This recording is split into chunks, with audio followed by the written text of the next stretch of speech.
leaving 3 empty squares that Harry, Ron, and Hermione took. "White always plays first in chess," said Ron, peering across the board. "Yes, look." The white pawn had moved forward 2 squares. Ron started to direct the black pieces. They moved silently wherever he sent them. Harry's knees were trembling. What if they lost? Harry moved diagonally 4 squares to the right. Their first real shock came when the other knight was taken. The white queen smashed him to the floor and dragged him off the board, where he lay quiet, still, face down. "Had to let it happen," said Ron, looking shaken. "Leaves you free to take the bishop. Hermione, go on." Every time one of their men was lost, the white pieces showed no mercy. Soon there was a huddle of limp black players slumped against the wall. Twice, Ron only just noticed in time that Harry and Hermione were in danger. He himself darted around the board, taking almost as many white pieces, and they had lost black pieces. "We're nearly there," he muttered suddenly. Let me think. The white queen turned her blank face towards him. "Yes," said Ron softly. "It's the only way. I've got to be taken." "No," Harry and Hermione shouted. "That's chess," snapped Ron. "You've got to make some sacrifices. I'll make my move and she'll take me. That leaves you free to checkmate the king." "Harry, but do you want to stop Snape or not?" "Ron, look, if you don't hurry up, he'll already have the stone." There was no alternative.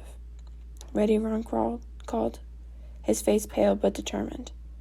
"Here I go. Now, don't hang around once we've won." Harry stepped forward, and the white queen pounced. She struck Ron hard across the head with her stone arm, and he crashed to the floor.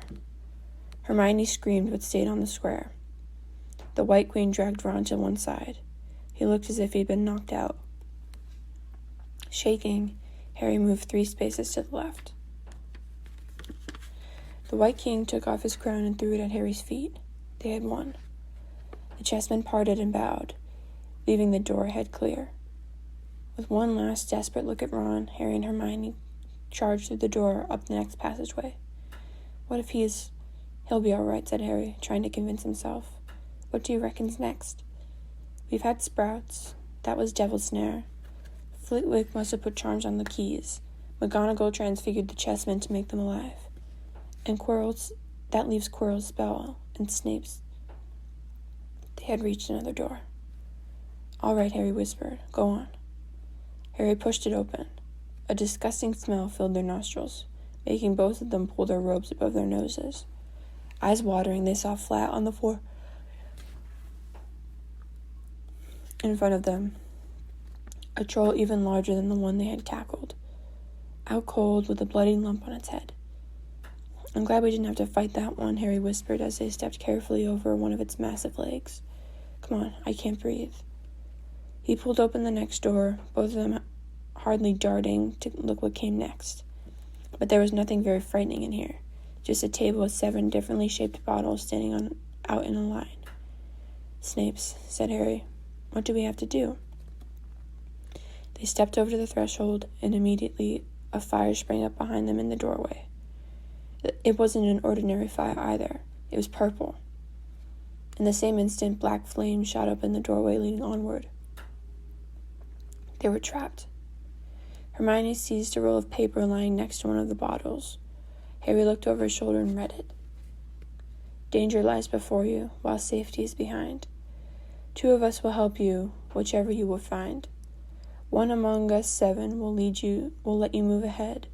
Another will transport the drinker back instead. 2 among our number hold only nettle wine. 3 of us are killers, waiting hidden in line. Choose, unless you wish to stay here forevermore. To help in your choice, we give you these clues 4. First, however slyly the poison tries to hide, you will always find some on Nettle's wine's left side. Second, different are those who stand at either end, but if you would move onward, neither is your friend. Third, as you see clearly, all are different size. Neither dwarf nor giant bottles holds death in their insides. Fourth, the second left and second on the right are twins once you taste them, though different at first sight. Hermione let out a great sigh, and Harry, amazed, saw that she was smiling. The very last thing he felt like doing. Brilliant, said Hermione. This isn't magic, it's logic, a puzzle. A lot of the greatest wizards haven't got an ounce of logic. They'd be stuck in here forever. But so will we, won't we? Of course not, said Hermione. Everything we need is here on this paper. 7 bottles, 3 are poison, 2 are wine. 1 will get us safely through the black fire, and 1 will get us back through the purple. But how do we know which to drink? Give me a minute. Hermione read the paper several times. Then she walked up and down the line of bottles, muttering to herself and pointing at them. At last she clapped her hands. Got it. The smallest bottle will get us through the black fire, towards the stone. Harry looked at the tiny bottle. There's only enough for one of us, he said. That's hardly 1 swallow. They looked at each other. Which one will get you back through the purple flames? Hermione pointed at a rounded bottle at the right end of the line. You drink that, said Harry. Now, listen. Get back and get Ron. Grab brooms from the flying key room. They'll get you out of the trapdoor and past Fluffy. Go straight to the Owlry and send Hedwig to Dumbledore. We need him. I might be able to hold Snape off for a while, but I'm no match for him, really. But Harry, what if you know who's with him? Well, I was lucky once, wasn't I? Said Harry, pointing at his scar. I might get lucky again. Harry's lips trembled, and Hermione's lips trembled, and she suddenly dashed at Harry and threw her arms around him. Hermione, Harry, you're a great wizard, you know. I'm not as good as you, said Harry, very embarrassed, as she let go of him. Me, said Hermione. Books and cleverness. There are more important things. Friendship and bravery and... Oh, Harry, be careful. You drink first, said Harry. You are sure which is which, aren't you? Positive, said Hermione. She took a long drink from the round bottle at the end and shuddered.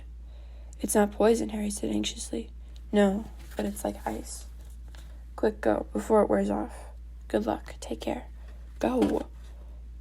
Hermione turned and walked straight through the purple fire. Harry took a deep breath and picked up the smallest bottle. He turned to face the black flames.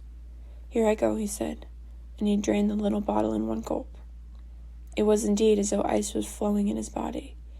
He put the bottle down and walked forward. He braced himself. Saw the black flames licking his body, but couldn't feel them. For a moment he could see nothing but dark fire. And he was on the other side, in the last chamber.